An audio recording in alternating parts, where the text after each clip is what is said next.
cracking, y'all? You are now watching Boo TV. Appreciate you for stopping in. Like, comment, subscribe, hit the bell, stay notified, and let's get into the topic for today. Back with another reaction video from the Johnny Arnett YouTube channel. Love this guy's channel, by the way. Vince Carter. Was he a disappointment? If you've been following me here, you might know that Vince Carter is one of my favorite players of all time. I love me some Vince Carter. I think Vince Carter is extremely underrated. I think it's an absolute crime that Vince Carter did not make it to the top 75 NBA player list. Sad. Vince Carter, in his prime, was one of the best players in the league. Definitely one of the best swing players in the league. We all know about his dunking prowess. I think the greatest dunker of all time. Vince Carter is one of the most clutch players you will ever see in your life. Never gets mentioned. Never gets talked about. But if you go to my Vince Carter playlist, I have at least 2 videos up with extensive footage of Vince Carter being as clutch as anybody you probably have ever seen. Game winner after game winner, clutch bucket after clutch bucket, forcing extra periods, everything. Extensive footage. I'm not making this up. Go check out the Vince Carter playlist if you don't believe me. Okay? Could Vince Carter have had a better career? Yes.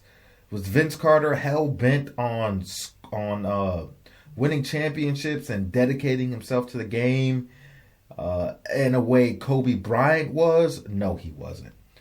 I think Vince Carter was the kind of guy that was content with a certain level of success. Would he have loved to win a championship? Yes. But did he bleed basketball? Did he cry basketball, blood, sweat, tears to the level of like a Kobe Bryant? No. And not many people have. And to compare some players to Kobe Bryant, it's almost unfair when you're talking about things like that, dedication and being so dialed into the game of basketball and putting it above anything and everything else. Everybody didn't view basketball in that kind of light and didn't place it in that perspective. Vince wasn't one of them. And Vince was crazy talented. Crazy talented. I actually think, as far as an individual player,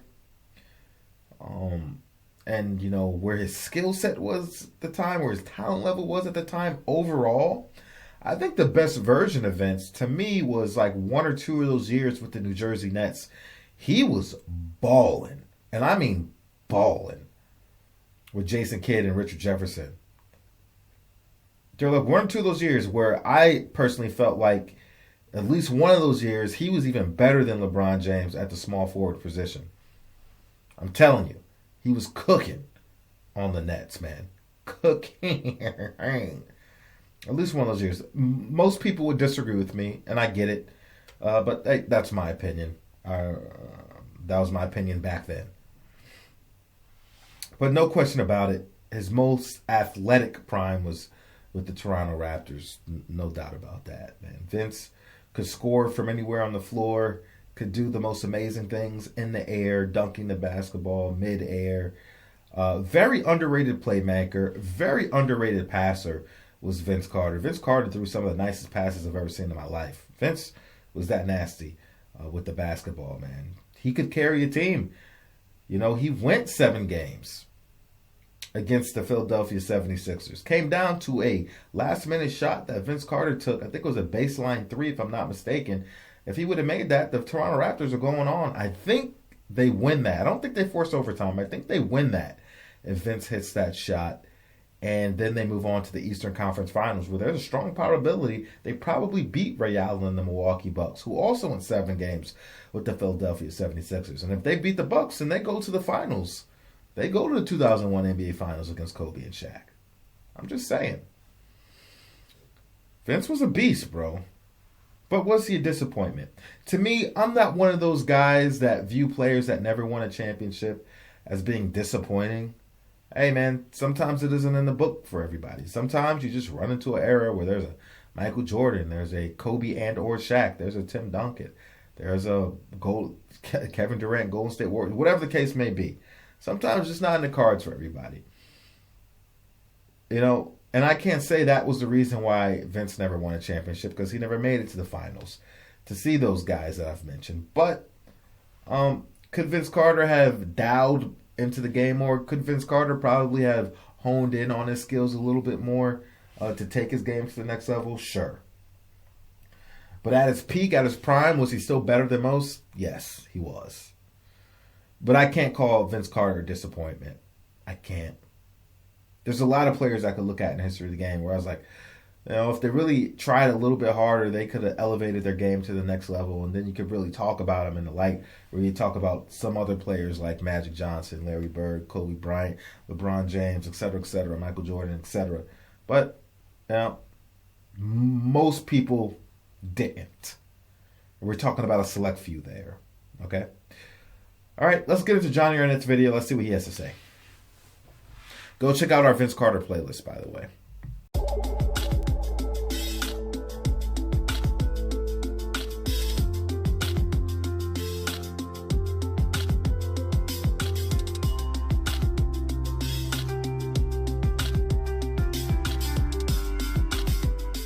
So roughly around a month ago, the former NBA superstar Gilbert Arenas shared an opinion on another basketball legend that really captured my attention. Since he made these comments, I've been wanting to make this video for quite a while now. Now before we get into what he said, let me first be clear about my opinion on Arenas. As a YouTuber and as an analyst, Gilbert seems to be one of those guys who knows the right bold and sometimes outlandish takes that are perfectly suited to demand attention.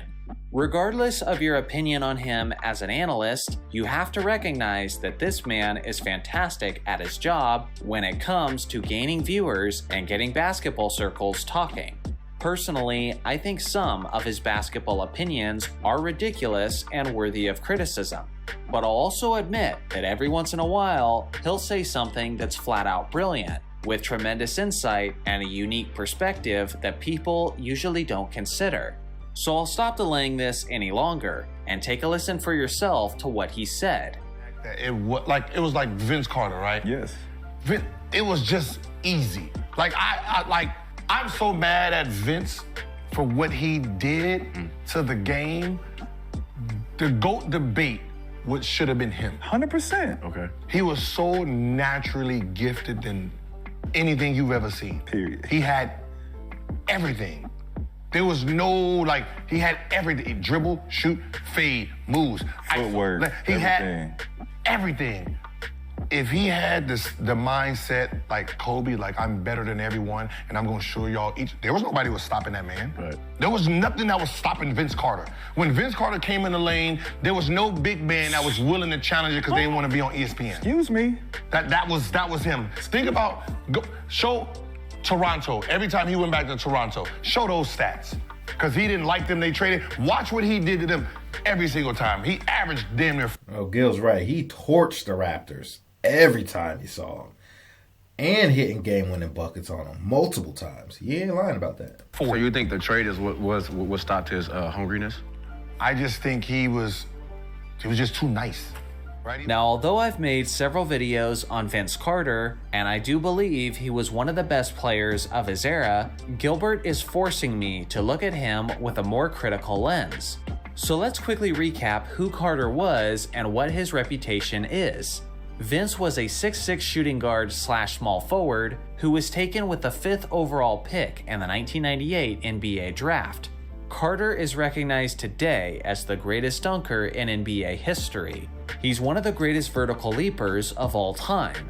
He was an all-time great three-point shooter. He could handle the basketball, he could shoot from just about anywhere on the court. He's among the players with the most game-winning shots in NBA history. He had one of the longest careers that the league has ever seen, and his overall athleticism was off the charts.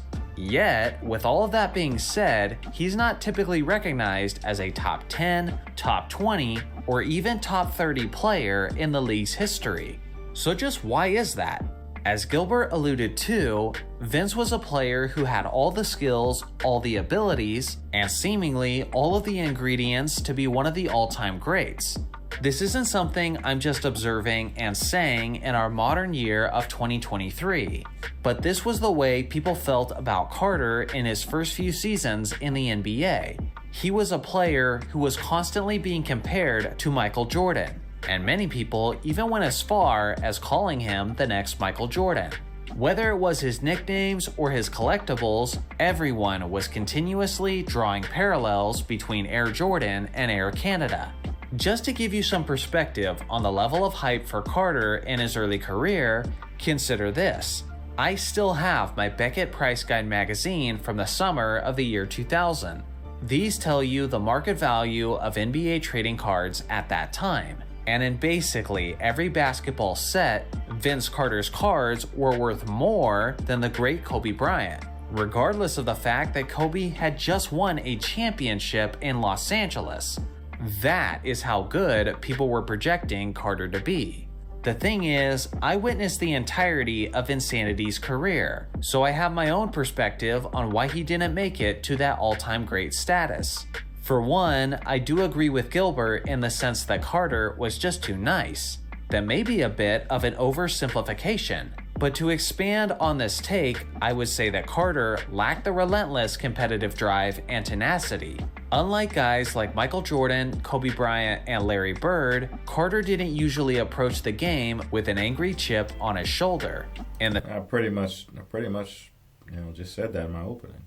The few cases where he did were often revenge games against his former team, the Toronto Raptors, and Agent Zero was absolutely correct on this point as well. Some of the best games of Carter's career came against his former team, the Raptors, and it was obvious to everyone who witnessed those games that he had a little extra motivation heading into those contests.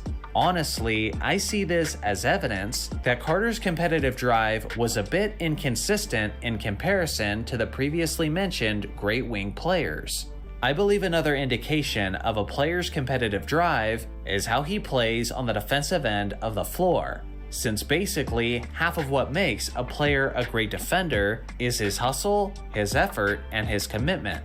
Skilled athletic greats like Michael Jordan, Larry Bird, Kobe Bryant, and LeBron James all made all-defense teams numerous times. Yet Carter never earned a single selection, and he's usually described today as a decent defender at best. Another observation of mine is that Carter didn't maintain his physical conditioning as well as those other greats. Yes, he was able to do windmill dunks in his early 40s, but I always viewed that as more of his natural-born athleticism rather than his commitment to staying in the best shape possible. For the most part, Carter had an extremely healthy basketball career, yet he started putting on weight in his days after Toronto, and by the time he was in his early 30s, he had been reduced to that of a role player, when most of the all-time great superstars were still competing for championships at that age. So yeah, he was kinda too nice, but for a lack of a better term, he simply didn't have that dog in him like many other greats have had. Now I will say, I do think it's a little unfair for Gilbert. There's a three-point shot I was talking about, so it wasn't quite baseline. To say that he would have been so much better if he had the drive and nature of Kobe Bryant. Well, no duh, Sherlock. That's true for just about every former player in basketball history.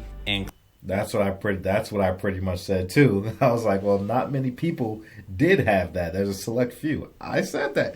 Me and Johnny Arnett be on the same page a lot. Shout out to Johnny Arnett. Dog, we gotta hang out and talk basketball, man. We always be agreeing, bro. Including Gilbert Arenas. But at the heart of what he's saying, I do get his point. The ceiling for Carter was so much higher than what he actually reached, because his commitment seemingly wasn't as strong as it was for many other legends.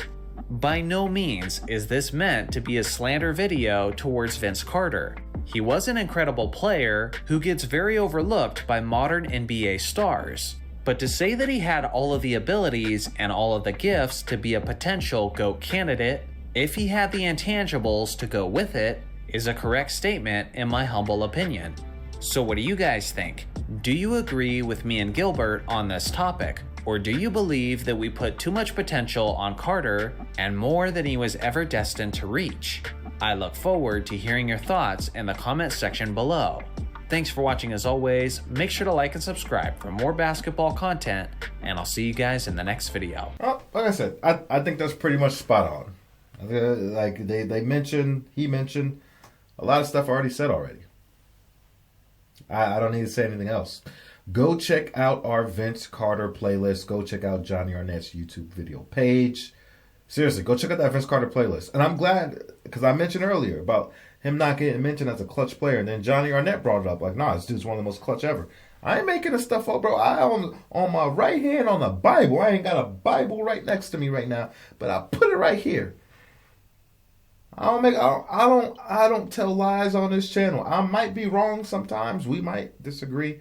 But I just don't put out blatant lies, bro. Come on. Appreciate y'all. Like, comment, subscribe, hit the bell, stay notified, and I'll catch you on the next one. We out, baby.